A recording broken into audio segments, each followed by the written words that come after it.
સાતપુડાના ડુંગરે મંદિર માનું દેખાય છે દીવડા પ્રગટે દેવળમાં યામોગી પૂજાય છે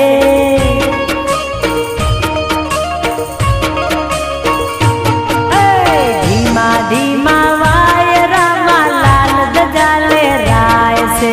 લહેરાતી ધજામાં માતા પાંડોરી દેખાય છે